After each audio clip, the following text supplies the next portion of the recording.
오늘 하나님께 주신 말씀은 사사기 10장 3절에서 9절까지 말씀입니다. 제가 분명하겠습니다. 그 후에 길르앗 사람 야일이 일어나서 22년 동안 이스라엘의 사사가 되니라. 그에게 아들 30명이 있어 어린 나귀 30을 탔고 성읍 30을 가졌는데 그 성읍들은 길르앗 땅에 있고 오늘까지 하봇 야일이라 부르더라. 야일이 죽음에 가문에 장사되었더라. 이스라엘 자손이 다시 여호와의 목전에 악을 행하여 바알들과 아스타롯과 아람의 신들과 시돈의 신들과 모압의 신들과 암몬 자손의 신들과 블레셋 사람들의 신들을 섬기고 여호와를 버리고 그를 섬기지 아니하므로 여호와께서 이스라엘에게 진노하사 블레셋 사람들의 손과 암몬 자손의 손에 그들을 파심해 그 해에 그들이 요단강 저쪽 길르앗에 있는 아모리 족속의 땅에 있는 모든 이스라엘 자손을 쳤으며 18해 동안 억압하였더라. 암몬 자손이 또 요단을 건너서 유다와 베냐민과 에브라임 족속과 싸움으로 이스라엘의 곤고가 심하였더라. 아멘. 하나님을 믿던 사람이 도중에 하나님이 아닌 다른 신을 섬기기를 즐겨한다면 그 이유는 무엇이겠습니까? 여러 가지 이유를 생각해 볼 수 있겠지만 분명한 것 하나는요. 하나님을 믿는다는 것에서 자기 만족을 누리지 못했기 때문이라고 볼 수 있습니다.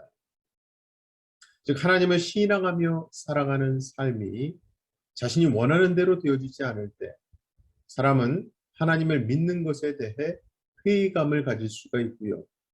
그래서 결국 다른 신을 믿어서 자신이 원하는 것을 이루려고 하는 것이겠죠. 자, 그렇다면 여러분은 하나님을 신앙하며 살아가시는 삶에서 과연 만족을 얻고 계십니까? 즉 하나님을 신앙하며 살아가는 삶이 여러분에게 기쁨이 되고 즐거움이 되시냐는 겁니다. 이것은 단순히 대놓고 다른 종교에 눈을 돌리지 않는 것으로 하나님을 신앙하며 사는 삶에 만족을 가지고 있다라고 하는 것이 아니고요. 다른 사람들이 살아가는 것을 보시면서 그들이 살아가는 방식 자체에 마음을 빼앗기지 않는 것을 의미하는 겁니다. 오늘 본문에 이스라엘이 또다시 우상을 섬겼다는 내용이 나오죠. 6절입니다. 이스라엘 자손이 다시 여호와의 목전에 악을 행하여 바알들과 아스타롯과 아람의 신들과 시돈의 신들과 모압의 신들과 암몬 자손의 신들과 블레셋 사람들의 신들을 섬기고 여호와를 버리고 그를 섬기지 아니하므로. 자, 이 말씀에 이어지는 구절들을 보시면 하나님께서는 이렇게 이방신을 섬긴 이스라엘을 이방 나라에 팔아버리십니다. 사실 우리는 성경에서 이러한 내용의 말씀을 수없이 목격할 수 있습니다. 우상을 섬기고 범죄한 이스라엘에 대해서 징벌하시고 돌이키게 하시는 하나님의 모습 말입니다. 그러한 내용을 볼 때마다 우리의 머리에서는 하나님께 범죄하면 하나님이 징벌하신다는 생각이 나곤 합니다. 그리고 하나님으로부터 벌을 받지 않기 위해서라도 죄를 짓지 않아야 한다는 생각을 하기도 하죠. 그런데요, 그렇게 징벌하시는 하나님의 마음을 한번 생각해 볼까요? 여러분이 자식이 잘못했을 때 매를 드시거나 야단을 치시지요. 그 이유가 무엇입니까? 내 자식이기 때문입니다. 자식이 잘 되기를 바라는 것이 부모 마음이기 때문에 잘못하면 야단치는 거 아니겠습니까? 자, 그렇다면 하나님도 우리가 잘 되기를 바라는 마음에서 징벌을 하시는 걸까요? 단순히 하나님의 백성인 우리가 잘못되는 것을 두고 볼 수 없어서 잘못된 길로 갈 때 징계하시는 걸까요?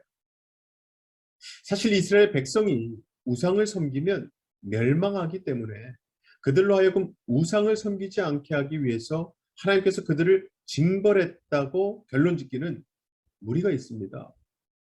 왜냐하면 이미 우상을 섬긴 자들을 멸망하지 않고 돌이키게 한다면, 그리고 그것이 하나님의 사랑이라면 이스라엘은 끝까지 멸망해서는 안 되었을 민족이기 때문입니다. 정말 그렇다면요, 하나님이 그들에 대해 끝까지 참으셔야 하고 끝까지 돌이키셔야 하는 거 아니겠습니까? 하지만 역사적으로 이스라엘이 결국 멸망했다는 것은요, 이스라엘에 대한 징벌이 단순히 이스라엘을 향한 사랑의 차원에서 행해지는 것이 아님을 알 수 있습니다. 만약 그게 사랑이라면 하나님의 사랑도 이스라엘의 반복되는 죄에 대해서는 참지를 못했다는 것이 될 수밖에 없기 때문에, 따라서 이스라엘에 대한 징벌은 이스라엘을 위한 사랑으로 이해하기보다는 하나님의 일을 이루시기 위한 하나님의 열심과 의지로 이해하는 게 맞을 것 같습니다. 즉 하나님이 이스라엘을 선택하시는 것은 이스라엘을 위한 것이 아니라 하나님의 계획을 위함이라는 거죠. 이스라엘을 약속의 땅에 들어가게 하신 것 또한 이스라엘을 위한 것이 아니라 하나님의 뜻, 하나님의 계획을 위함이었던 겁니다. 그럼 도대체 하나님의 그 뜻, 하나님의 계획이 무엇이겠습니까? 이스라엘이 갖추어야 할 하나님의 백성으로서 모습은요, 한마디로 여호와 앞에서 마음이 낮아지는 거예요. 겸손해지는 거죠. 하나님만을 의지하고 경외하는 것입니다. 그래서 하나님은 이스라엘의 마음을 낮추시기 위해서 광야에서 40년을 그렇게 고생하게 한 것이고요. 가나안 족속을 멸절하라고 하신 것도 이스라엘이 마음에 오직 하나님의 은혜만을 귀한 것으로 여기고 가나안의 것은 아무것도 아닌 것으로 여기는 마음으로 살아가기를 원하셨기 때문에 내려진 명령인 거예요. 그럼에도 불구하고 이스라엘 백성들이 그 명령대로 하지 않았다는 것은요, 이스라엘의 마음에 이미 가나안 족속이 살아가는 삶이 부러움의 대상으로 자리했다는 의미지요. 그래서 이스라엘 백성이 다시 우상을 섬겼던 겁니다. 자, 그렇다면 앞서 말씀드린 대로 이러한 이스라엘에 대한 하나님의 징계는 어떠한 차원으로 이해해야 하겠습니까? 이게 이스라엘 개인을 위한 것입니까? 아니면 하나님의 계획을 이루기 위한 차원일까요? 우리가 성경을 여호와의 전쟁이라는 차원에서 이해하면 징계는 사탄과 전쟁하시는 하나님의 일을 위한 것으로 봐야 합니다. 그리고 그 사탄과의 전쟁에서 군사로 부름받은 것은 이스라엘입니다. 바로 이스라엘이 사탄과 싸우는 것은 가나안이라고 하는 이방 족속의 삶을 따라가지 않는 거예요. 왜냐하면 그 이방인의 삶은 오직 자신들의 번영과 성공을 위한 것이 목적이기 때문입니다. 신을 섬기는 것도 그러한 목적을 이루기 위해서. 그 싸움의 기본 방식은 주어진 것에 대해 감사하며 하나님의 은혜임을 고백하는 것입니다. 바로 그것이 이스라엘이 할 일이었어요. 그러한 이스라엘이 이방 신을 섬긴다는 것은 결국 하나님의 군사로서의 삶을 버리고 사탄의 세력에 합류한 것을 의미하는 것이에요. 원래 하나님은 하나님을 하나님으로 인정하지 않는 자들과는 타협하지 않습니다. 그래서 하나님은 이번에 진노하시죠.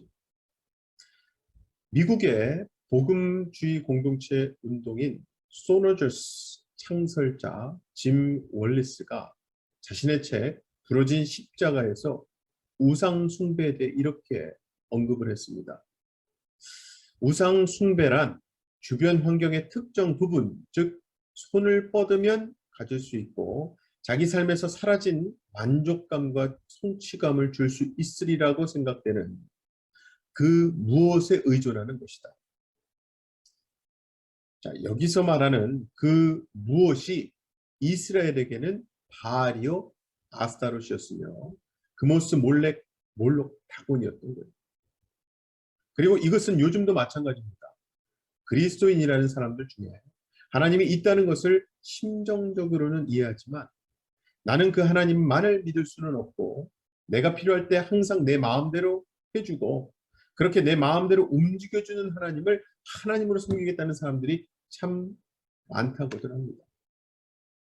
이런 자들은 냉정하게 정의하자면 하나님을 알지만 믿지 않는 자들인 거예요. 예전에 나온 어떤 선교 보고서에 보면 전도하기 쉽지 않은 7대 미전도 종족이 나오는데 지금도 기억에 남는 것은요. 1위부터 6위가 아니라 7위가 기억에 남아요. 7위가 바로 교회에 와 있는 안 믿는 사람들이었습니다. 교회에 와 있는 안 믿는 자들은 결국 하나님만이 하나님 되심을 믿지 않는 자들인 거죠. 사랑하는 우리 성도 여러분, 아무쪼록 오늘 말씀의 사사 시대처럼 하나님의 진노가 코앞까지 와 있는 이 시대에 하나님을 하나님으로 인정하시는 가장 순결한 믿음의 사람들이 다 되시기를 주님의 이름으로 간절히 축원합니다. 시간 다 같이 기도하실 때에 하나는 시대를 분별할 수 있는 영적인 눈을 뜨게 하시고 더욱더 말씀으로 우리 믿음 굳게 해달라고 기도합시다. 두 번째 기도 제목은요. 네팔 온라인 단기 선교 2차를 지금 준비 중에 있습니다. 9월 20일부터 22일인데요. 기도 부탁드립니다. 제가 기도하겠습니다. 사랑의 아버지 하나님 감사합니다. 요즘 사사기 말씀을 보며 이 사사 시대와 같은 참 혼란하고 하나님을 경외하고 하나님을 하나님으로 믿는 믿음이 결핍한 요즘의 시대를 보게 됩니다. 그럼에도 불구하고 우리에게 주신 말씀을 통해서 우리가 강건하게 굳건하게 말씀 위에 그 믿음이 서기를 간절히 원합니다. 하나님을 하나님으로 믿을 수 있는 우리의 믿음을 허락하시고 영적인 눈을 뜨게 하여 주시옵소서. 특별히 네팔 온라인 단기 선교 2차를 준비 중에 있습니다. 선교팀과 또 선교팀을 위해 기도하는 모든 분들을 함께 하셔서 합력하여 선을 이루시고 무엇보다 복음의 씨앗이 온라인을 통해서도 네팔에 있는 성도들 그리고 전도 대상자들에게 전해지고 심겨지는 역사가 일어나게 하여 주시옵소서. 믿고 감사드리며 예수님 이름으로 기도합나이다. 아멘.